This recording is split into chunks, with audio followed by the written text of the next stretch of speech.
Sir आपसे जानना चाहूंगी कि आबादी बढ़ने के साथ साथ जलाशयों पेयजल की क्षमता बढ़ी है लोगों के बीच, तो सर जलाशयों की क्षमता तो नहीं बढ़ी, तो इसे लेकर आगे की क्या योजना है? बहुत अच्छा सवाल है आपका। और ये स्पष्ट है, जब मैं इस विभाग का जिम्मा मैंने संभाला था उस समय 59 लाख था लक्ष्य हमारा, आज बढ़कर 61 लाख 22,000 हो गया है। उस अनुरूप निश्चित रूप से जो सोर्स है वो नहीं बढ़े हैं। तो सबसे पहले तो हमें ज़रूरत है जो हमारी नदियाँ हैं, हमारे राज्य में नदियाँ हैं, उनको संरक्षित करने की।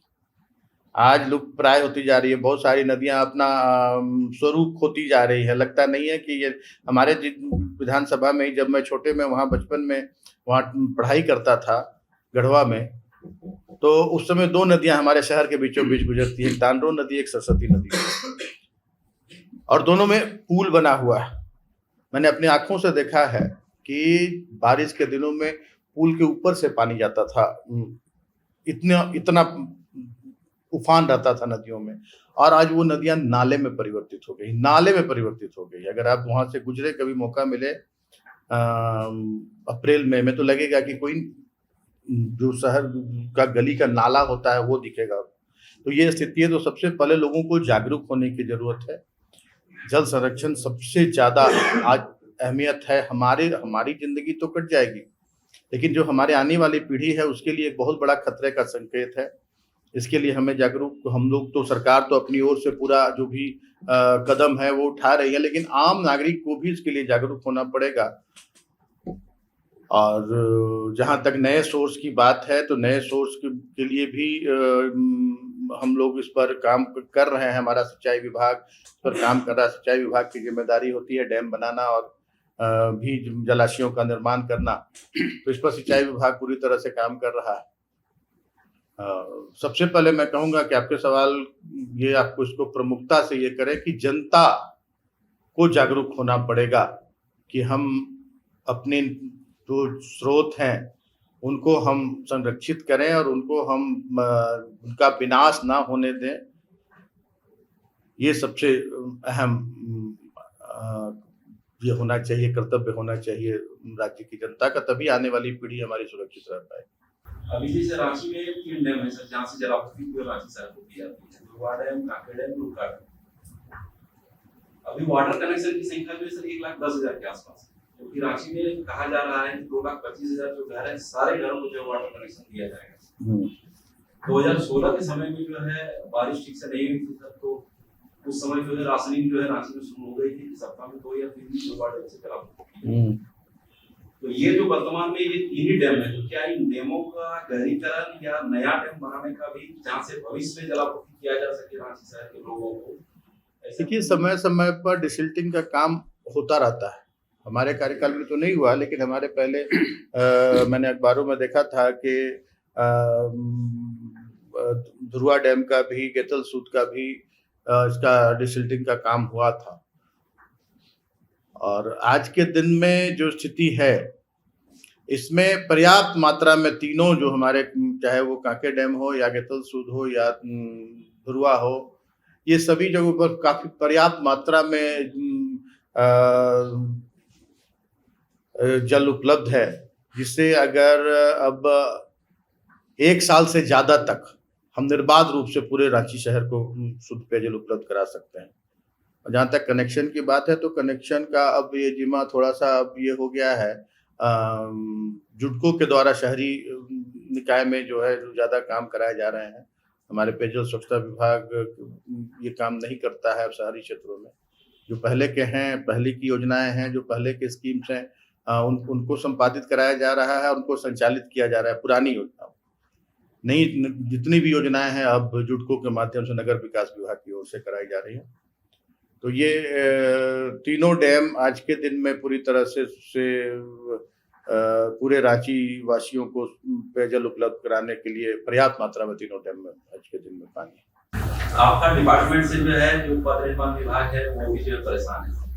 5 महीना, 6 महीना या साल भर पहले जो रोड बनता है, पाइपलाइन बिछाने के लिए फिर सारे सड़कों को जो खोल दिया जाता है। सब क्या ये समन्वय बनाकर काम नहीं किया जा सकता है कि पहले पाइपलाइन बीत जाए उसके बाद जो सड़क बने तो देखिए, इसमें मैं कहूँगा कि पथ निर्माण विभाग को भी पहले ये उस तरह का डीपीआर बनाना चाहिए कि आगे अगर कोई भी योजना, क्योंकि अब तो बहुत सारा सिर्फ हमारे विभाग का नहीं, तो बहुत सारे केबल डालने की, बहुत सारे और भी पाइपलाइन की, बहुत सा गैस पाइपलाइन का डालने का बहुत सारा कार्य ऐसा हो रहा है। पथ निर्माण विभाग को तो पहले उस तरह से अपनी योजनाओं को लागू करना चाहिए कि आगे कोई इस तरह की बात हो तो सड़क को किसी तरह का नुकसान नहीं हो। और हमारे विभाग में ये प्रावधान है कि अगर हम सड़क को नुकसान पहुंचे हमारे पाइपलाइन बिछाने में, सड़क क्रॉस करने में, तो उसको पूरी तरह से रिस्टोर करना है। और जहां नहीं होता है तो वैसे शिकायत मिलने पर संवेदकों पर कार्रवाई होती है। रिस्टोर करना है तो वो बिटुमिनस तो नहीं, लेकिन वहां पीसीसी करना है, सीमेंटेड ये करके, और उसको रिस्टोर करना है। जहाँ भी हमें शिकायत मिलती है इसकी, तो मैं अभियंताओं को फटकार लगाता हूँ कि क्यों इस तरह की स्थिति है वहाँ, और तुरंत उसमें सुधार किया जाता है। ज़्यादातर जगहों पर अभी बहुत बड़ी योजना हमारे गोविंदपुर में थी, जमशेदपुर में, वहाँ सारी सड़कों को दुरुस्त किया गया जहाँ जहाँ सड़कें टूटी थी हमारी योजनाओं को लेकर, और भी जहाँ भी हैं। तो ये जो लोगों को जानकारी रहनी चाहिए, आम लोगों को जानकारी रहनी चाहिए कि पेयजल स्वच्छता विभाग के द्वारा जो पाइपलाइन बिछाए जाते हैं और सड़कें उससे क्षतिग्रस्त होती है, तो उसमें प्रावधान किया गया है, उसके डीपीआर में ये प्रावधान है कि संवेदक को उसको दुरुस्त करना है। मेरा सवाल पार्टी से संबंधित है। झामुमो में गुरुजी का युग देखा, अब हेमंत युग है, तो आप कितना बदलाव देखते हैं पार्टी में, और मतलब कितनी जिम्मेदारी युवाओं को दी गई है? देखिए, गुरुजी के युग में भी युवा बहुत तेजी से गुरुजी के साथ जुड़े थे। गुरुजी का जो आंदोलन शुरू हुआ था महाजनी प्रथा के विरुद्ध, और उस समय कितनी यातनाएं झेली गुरुजी ने, और महाजनी प्रथा से लेकर जब देखा कि गुरुजी के दिलो दिमाग में ये बात आई कि इसे महाजनी प्रथा अंत करने से इस राज्य की जनता को उनका हक अधिकार नहीं दिलाया जा सकता है, तो उनकी परिकल्पना अलग राज्य की हुई। और उस अलग राज्य के आंदोलन में गुरुजी के साथ एक कारवां जुटता गया, एक बहुत बड़ी फौज खड़ी हो गई जो आंदोलनकारी कहलाए, और उसी का परिणाम है कि आज हम अपने आप को झारखंड राज्य वासी कहते हैं कि हम अलग राज्य में हैं, झारखंड में हैं। तो उस समय गुरुजी के साथ जुड़े लोग आज युवा के रूप में जुड़े थे यार। आज बहुत लोग गुरुजी के उम्र के भी हो गए, और गुरुजी बहुत लोग हैं कि जो ईश्वर को भी प्यारे हो गए, बहुत लोगों को शहीद भी होना पड़ा, और आज भी कामोबेश स्थिति वही है। उस समय था कि राज्य अलग करना है, और आज हमारा उद्देश्य हमारे माननीय मुख्यमंत्री के नेतृत्व में सभी वर्ग के लोग जुड़े हुए, गुरुजी के साथ काम किए लोग भी हमारे इस विधानसभा के सदस्य हैं। बहुत सारे लोग हैं, चाहे स्टीफन मरांडी हो या हमारे नलिन सोरेन जी हों, बहुत सारे वैसे लोग हैं जो गुरुजी के साथ आंदोलन में जुड़े रहे हैं, चाहे मथुरा महतो जी हों।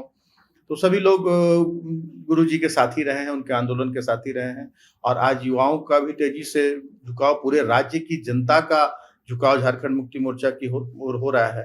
गुरुजी ने अपना काम कर दिया, अब उनके सुपुत्र हेमंत सोरेन जी अपने काम में लगे हुए हैं। गुरुजी ने राज्य अलग दिला दिया, अब हेमंत जी इस ये में लगे हुए हैं कि राज्य की जनता को उनका हक अधिकार मिले, और तेजी से सभी वर्ग के लोग झारखंड मुक्ति मोर्चा की ओर बहुत आशा भरी नजरों से देख रहे हैं, और जुड़ाव हो रहा है झारखंड मुक्ति मोर्चा से। सर, बहुत लोग वाटर सप्लाई पर निर्भर हैं, क्या हम लोग टाइम निश्चित कर सकते हैं क्या इसका वाटर सप्लाई? ये बार बार निर्देशित करता रहता हूं मैं कि एक आप टाइम सुनिश्चित कर दें, लेकिन कभी कोई तकनीकी कारणों से समय कभी निश्चित, हाँ, मैं ये मानता हूँ, आपकी बात से मैं सहमत हूँ पूरी तरह से कि समय निश्चित नहीं हो पाता है, लेकिन कुछ तकनीकी कारणों से इसमें बाधा होती है। मैं आगे आपकी बात को फिर से इस पर विचार करते हुए और बहुत गंभीरता से इसको मैं विभाग के अधिकारियों को फिर से निर्देशित करूंगा कि आप भले ही 2 घंटे दें, 1 घंटे दें, लेकिन टाइम सुनिश्चित कर दें, इससे लोगों को सहूलियत होगी। प्रभातखबर.com,